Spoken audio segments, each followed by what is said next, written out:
With the chair of the House Republican Conference, Lisa McClain. Congresswoman, thanks so much for joining us. Republicans appear to have the votes necessary to pass this bill after several holdouts flipped following a meeting with President Trump.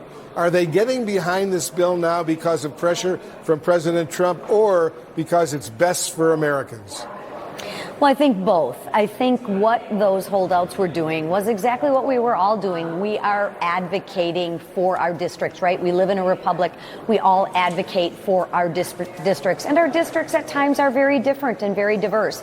So I think we all got together. We all wanted to get to a yes. And then last night, I think, what was it, 3 a.m, after having several conversations with each other and the president, we've concluded that this is the best, most conservative bill that we can put on the floor to pass for the American people. And hopefully we're going to get that done soon. Looks like you will. The president repeatedly promised, though, to not touch Medicaid. Listen to what he said earlier this year. I'll play this clip. Listen to this. We are going to love and cherish Social Security, Medicare, Medicaid. We're not going to do anything with that. The people on Social Security, Medicare, Medicaid, those people are going to be more secure. But despite what he said, the nonpartisan Congressional Budget Office, which is, of course, respected by both Democrats and Republicans, projects 12 million more people would be uninsured because of Medicaid provisions in this legislation. Did the president mislead the American public about not cutting Medicaid? Yeah, I don't think so at all, and here's why I say that. If you are one of the most vulnerable and need Medicaid, you're a pregnant mother, you're disabled, you're elderly, the people who need the Medicaid the absolute most, you should be extremely excited because what Republicans did and President Trump did is just make sure that that Medicaid program is there for years to come. See, there's a difference between having Medicaid for people who need it the most versus people when under Obama he expanded Medicaid and there's a ton of waste, fraud, and abuse. So we're cleaning up the waste, the fraud, and abuse, and we're putting work requirements in Medicaid to make sure that the people who are most vulnerable don't have to wait behind able-bodied adults to get their Medicaid, and it is here for years to come. Not to mention what we're doing with the economy. We're getting more people working. We're energizing the economy, stimulating the economy so that more people are paying into those programs, not taking from those programs. So actually, this is a tremendous win for people. But the Kaiser Family Foundation, Congresswoman, estimated an earlier version of this bill would cause as many as 340,000 people in your state of Michigan to lose their health coverage. And your state's Democratic Governor, Gretchen Whitmer, says Republicans in Michigan, and I'm quoting her now, need to listen to their constituents. Let me play a little bit more of what your governor said. Listen to this. 17 million Americans could lose health care. Hundreds of thousands of Michiganders. Hundreds of hospitals and nursing homes could be shut down, forcing Michiganders to travel further just to see their doctor. This is life or death for millions of Americans. Republicans representing Michigan need to listen to their constituents.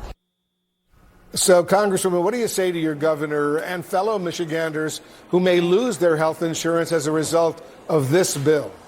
Yeah, what I say is don't let the facts get in the way of a good story, Gretchen. Let's take a look at the facts. We expanded Medicaid, right? If you are able-bodied, Medicaid was never put in place to be a long-term solution for able-bodied people to work. Also, Gretchen, let's clean up our rolls. Let's clean up and make sure that we are rooting out the waste, the fraud, and the abuse. That is a good thing to make sure that the people need it most. But I do agree with her on this. I have listened to my constituents, and my constituents applaud us for what we're doing. My constituents want to work. They want to make sure that their disabled child is receiving Medicaid and doesn't have to stand in line behind an able-bodied person. So we do agree on with each other on that. This legislation includes restrictions, new restrictions on Medicaid recipients. It doesn't include expanding Medicaid. Is that right? Right. And one of the restrictions is that if you're able-bodied too, you have to work or volunteer 20 hours a week. See, most of my constituents believe that if you have a right to something, you also have a responsibility as well. So most of my constituents don't think that the restriction of working or volunteering to receive Medicaid 20 hours a week is a bridge too far. They actually are excited about that because they're building skills to actually go back into the workforce. So that's an exciting point. There's opportunity, there's optimism. Fear sells, but at the end of the day, don't let the facts get in the way of a good story, Wolf. An analysis of a near final version of the Senate bill from Penn Wharton, the budget model, they estimate that for the top 0.1%, top 1.1% of U.S. earners, this bill would amount to an income gain of nearly $300,000 a year. Are you comfortable with a piece of legislation that would make the wealthy even a lot wealthier and low-income earners worse off? Well, I don't understand the premise, and I disagree with you on the premise of the low-income earners worse off.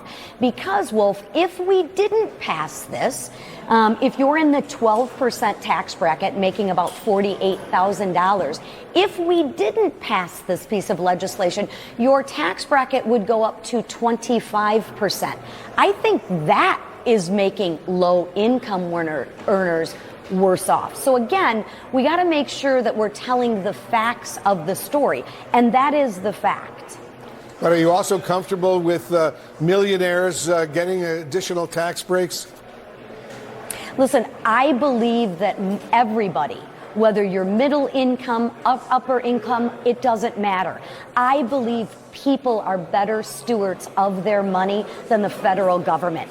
The federal government is not efficient. It is not effective with taxpayer dollars. Hence, we're $36 trillion in debt, right? I believe in people. I believe that we shouldn't give the government a pay raise. I actually believe we should give people a pay raise. And that's the difference in the strategy between the Democrats and the Republicans. Congresswoman Pamela Brown, my co-anchor, has a question for you. Oh, I was going to follow up on your question about the wealthiest, but you talked about how much the country is in debt and how this bill is conservative, but it's going to add trillions to the debt ceiling. And that was a big reason. And the CBO estimated it could add trillions to the debt. I mean, that was a big reason why some of these GOP holdouts have been on the fence. Are you comfortable with adding to the debt and raising the debt ceiling that much? No, I'm not comfortable with the debt, but it's the bottom line that counts, provided you know how to count. So when you take a look at the debt ceiling and when you take a look at a budget, there's two pieces. There's your expenses, right, which we are spending $1.6 trillion less, right, than we did. $1.6 trillion less money we're spending. But there's another piece, and that's the growth or the income piece, what you're receiving in. The CBO has scored this at 1.8% growth rate. The last time we had 1.8% growth rate, I think, was during World War II. We haven't had that growth rate in decades. But if we get just 0.1% growth difference from 1.8 to 1.9, historically growth rates have been about 2.2, 2.3-ish, depending on the period of time you look at. That's over 1.5 trillion in growth rates. So if we just get that little growth rate or just get back to 2%, we're at even. So again, it's the bottom line that counts, provided you know how to count, and you got to look at both ends of the stick. All right, Republican Congresswoman Lisa McClain of Michigan, thanks so much for joining us. Always good to see you guys. Thank you. Thank you. Thank you, Pamela.